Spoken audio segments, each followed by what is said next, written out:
최근 주목받은 의료기술과 신약 소식을 짚어드리는 이노메드 시간입니다. 오늘도 박선혜 기자와 함께할 텐데요. 박 기자 어서 오세요. 안녕하세요. 쿠키뉴스 박선혜 기자입니다. 네, 반갑습니다. 자, 오늘은 어떤 이야기 나눠볼까요? 네, 오늘은 여전히 많은 오해와 편견 속에 있는 정신질환, 조현병에 대해 이야기해보려 합니다. 조현병은 한 번 진단되면 회복이 어렵다는 인식이 강하지만 사실은 조기 진단과 꾸준한 치료만 잘 이뤄진다면 일상생활도 충분히 가능한 질환인데요. 오늘 이노메디에서는 조현병의 원인과 치료 방향, 그리고 최근 치료제의 변화와 함께 지속적인 치료를 뒷받침한 제도적 과제까지 함께 짚어보겠습니다. 네, 조현병이란 이름을 아직도 좀 낯설게 느끼시는 분들 계실 텐데요. 예전에는 정신분열병이라 불렸던 질환인데 정확히 어떤 질환일까요? 네, 맞습니다. 조현병은 과거 정신분열병이라고 불리다가 오해와 낙인을 줄이기 위해 2011년부터 조현병이라는 이름으로 바뀌고 있습니다. 마치 검은 고의 줄을 고르듯 조현병은 정신의 균형이 흐트러진 상태를 의미하는데요. 이 질환은 사고, 감정, 행동이 조화를 잃고 현실과의 경계가 흐려지면서 환청이나 만상과 같은 증상이 반복적으로 나타나는 대표적인 만성 정신질환입니다. 네, 근데 그 증상만 들으면 꽤 좀 무서운 병으로 느껴지긴 하는데요.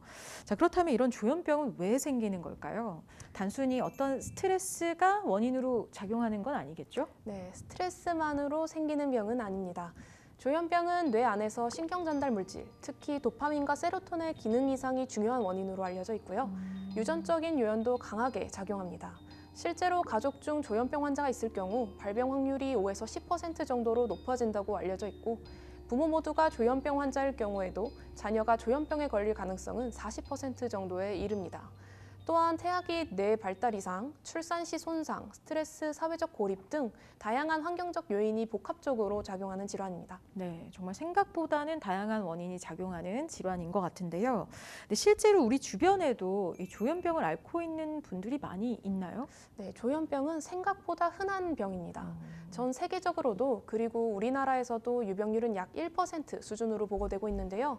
즉 100명 중 1명꼴로 발생할 수 있는 질환입니다. 또한 국내에는 25만 또는 50만 명 정도의 조현병 환자가 있을 것으로 추정되는데, 부정적인 사회적 인식 탓인지 건강보험 통계상 등록된 환자는 10만 명을 조금 넘는 수준입니다. 네, 근데 조현병, 우울증, 조울증 이런 것들 좀 혼동하는 분들 많이 계신 것 같은데요. 진단이 어떻게 이루어지는지, 그러니까 다른 정신질환과의 차이도 좀 궁금합니다. 네, 흔히 조울증이나 우울증과 헷갈리기 쉬운데요.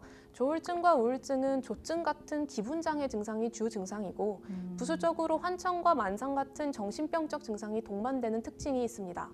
반면 조현병은 환청이나 만상사고 같은 사고장애가 주 증상인데, 기분장애 증상은 부수적이고 증상 역시 지속적인 경우가 많습니다. 진단은 정신과 전문의의 면담과 행동 관찰을 통해 이뤄지고, 증상이 6개월 이상 지속되면서 사회적, 직업적 기능 저하가 나타나는지를 종합적으로 평가합니다. 네, 자 그렇다면 조현병은 어떻게 치료를 할까요? 그 치료 방향이나 가능성도 좀 궁금합니다. 네, 조현병 치료는 지속적인 약물 복용을 기본으로 하고 환자의 상황에 맞는 사회생활이나 운동 등을 격려합니다. 최근에는 약물 대신 한 달 또는 석 달에 한 번 주사제 치료를 하기도 하고, 이외에 증상에 따라 전기 경련 치료를 등을 시행할 수 있습니다. 네, 근데 조현병은 약물 치료를 기반으로 한 장기적인 관리가 매우 중요하다라고 하셨는데, 조현병 치료제 시장도 커지고 있다고 들었습니다. 실제로 어떤 변화들이 나타나고 있을까요? 네, 조현병 치료제 시장은 국내외를 막론하고 계속해서 성장하고 있는 분야입니다. 시장조사기관 데이터모니터에 따르면 글로벌 조현병 치료제 시장 규모는 2022년 기준 11조 원으로 파악됐는데요. 이 시장은 2026년까지 약 16조 원으로 성장할 것으로 전망됩니다. 최근에는 치료제 수요가 꾸준히 증가하면서 다국적 제약사뿐만 아니라 국내 기업들도 연구 개발에 적극적으로 뛰어들고 있고요. 특히 기존의 경구 약물의 한계를 보완한 장기 지속형 주사제나 새로운 기전의 치료제에 대한 관심이 빠르게 높아지고 있는 상황입니다. 그럼 그 기존에 주로 사용되던 경구약은 어떤 한계가 있었던 걸까요? 네, 조현병 치료제에 사용되는 경구약은 주로 도파민 수용체를 차단하거나 조절해 증상을 완화시키는 항정신병 약물입니다.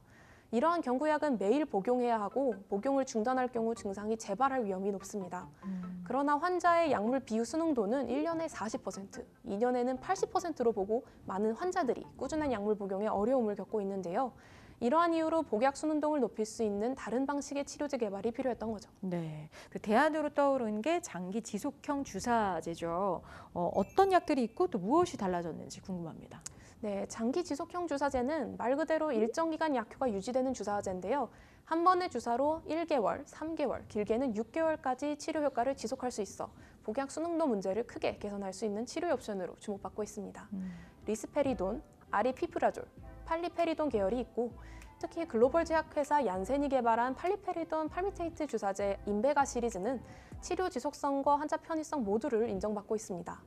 가장 최신인 인베가 시리즈의 신약인 인베간 하피에라는 6개월 지속형 주사제로 1년에 단 2회만 맞아도 안정적인 증상 조절이 가능하고 실제로 3년간 5% 미만의 낮은 재발률을 보고하기도 했습니다. 장기 지속형 주사제 실제 효과도 상당히 좋은가요? 그렇습니다. 국내 연구에 따르면 장기 지속형 주사제를 처방받은 환자의 재입원율은 경구약 복용군보다 29% 낮았고 해외 연구에서도 장기 지속형 제약이 재발률을 3분의 1 수준으로 낮춘다는 결과가 있습니다. 또한 초기 조현병 환자에게도 효과적이라는 근거가 계속 축적되면서 대한조현병학회는 치료 초기부터 장기 지속형 주사제를 고려할 수 있다는 입장을 밝히고 있습니다. 네. 국내외에서 이 신약 개발도 활발하다고 하던데 어떤 게 있을까요? 네, 여러 글로벌 제약사가 조현병 치료제 시장에 공격적으로 진입하고 있습니다. 그중에서도 글로벌 제약사 BMS가 개발한 신기전 약물인 코벤피가 주목받기도 했는데요. 코벤피는 도파민 수용체 일종인 D2라는 차별화된 작용 메커니즘을 통해 조현병의 부작용인 양성 증상과 음성 증상을 최소화하는 약물로 지난해 9월 미국 식품의약국 허가를 획득했습니다. 또한 국내에서도 새로운 약물 개발을 하려는 움직임이 확대되고 있는데요. SK바이오팜은 국내에서 조현병 치료제 임상 1상 시험을 완료했고 중국 바이오 기업인 이그니스에 기술 수출을 한 상황이고요. CMG 제약은 개량 신약으로 임상 1상 시험을 마치고 미국 식품의약국 승인 절차를 기다리고 있습니다. 또한 부광약품도 지난해 조현병과 양극성 우울증 치료제 라투다정을 내보인 바 있습니다. 네, 이렇게 조현병 치료제의 변화와 함께 이 치료가 중단되지 않도록 돕는 환경도 중요해지고 있는데요. 이와 관련해서 서울 아산병원 정신건강의학과 이중선 교수님께서 조현병 치료의 현실과 과제에 대해서 말씀해 주셨습니다. 함께 만나보시죠. 네, 안녕하세요. 서울 아산병원 정신과 이중선이라고 합니다. 저는 주로 이제 조현병 또는 양극성 정동장애처럼 중증 정신질환 환자를 주로 보고 있습니다.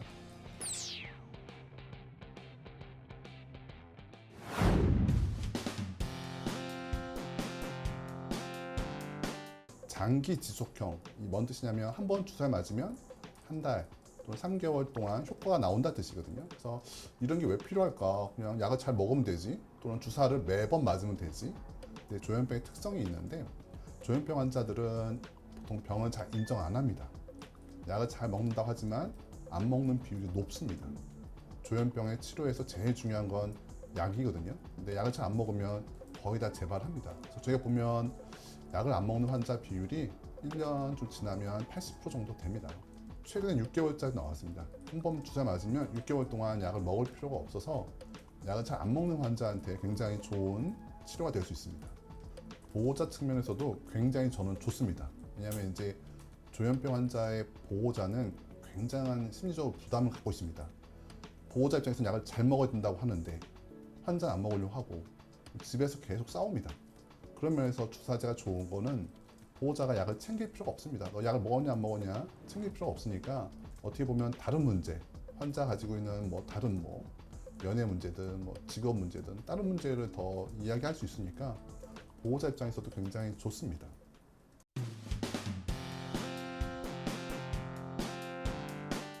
굉장히 중요한 질문이거든요. 효과 좋은데, 환자한테 좋고 보호자한테 좋은데, 그러면 널리 사용돼야 되는데 우리나라에서는 한 10%, 환자의 10% 조금 안 됩니다. 보통은 좀 잘 이해가 안 되는 현상이잖아요. 아마 여러 가지 이유가 있을 건데 첫 번째는 환자들이 거부가 좀 심합니다. 조현병 환자들이 나중에 좀 오래되면 음성 증상이 많아져서 사회적 활동도 안 하고 어떤 생활이 좀 루틴화 되거든요. 만나는 것도 그냥 딱 정해진 한두 명 만나고 이런 식으로 루틴화 되다 보니까 치료도 어떤 변화를 주는 걸 싫어합니다. 그래서 환자가 어떤 병식이 없는 문제도 있고 루틴화되는 그런 환자의 특성도 좀 있고 또 하나는 이제 병원 측 요인이 있는데 우리는 이제 의사 입장에서는 약은 그냥 처방하면 끝나는 거거든요. 약국에 가서 약을 받아서 환자가 먹는 건데 주사는 의사가 또는 간호사가 직접 어떤 행동을 해야 되거든요.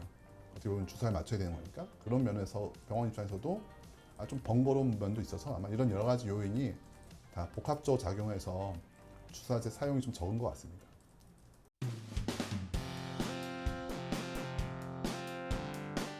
제가 이제 전공의 할 때는 이런 주사가 없었거든요.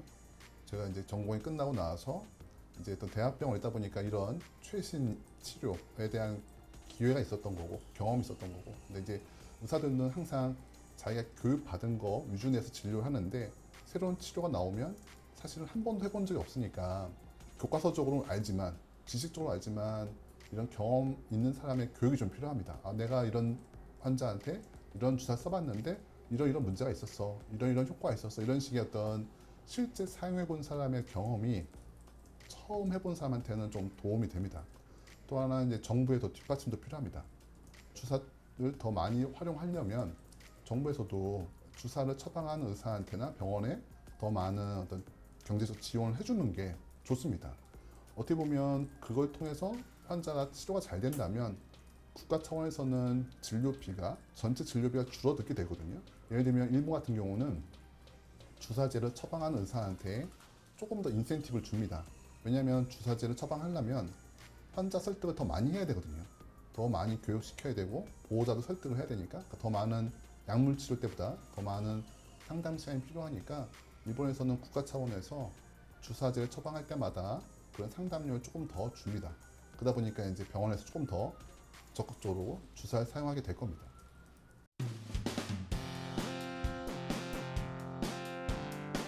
조현병 걸렸다고 처음에 어떤 진단을 하면 환자도 그렇고 보호자도 그렇고 굉장히 낙담을 많이 합니다. 걱정도 많이 하시고 왜냐하면 조현병에 대해서 아직 우리나라에서는 굉장히 난치병, 불치병의 생각을 하고 또 조현병에 걸리면 어떻게 회복이 안 된다 이런 생각을 많이 하니까 근데 저도 이제 진료하는 의사로서 보다 보면 꼭 그렇진 않습니다. 조현병에 걸렸어도 치료가 잘 되는 환자도 많고 약을 먹으면서도 정상적인 사회생활, 직업이든 결혼이든 잘 지내신 분도 많습니다.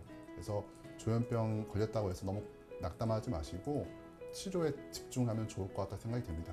또 하나 말씀드리고 싶은 부분은 장기 지속형 주사제입니다. 주사제가 가지고 있는 장점이 굉장히 많습니다. 효과가 명확하고 부작용도 더 적습니다. 그러니까 주사제에 대한 권유를 받으셨다면 한번 그에 대해서 적극적으로 생각해 보시면 좋을 것 같습니다.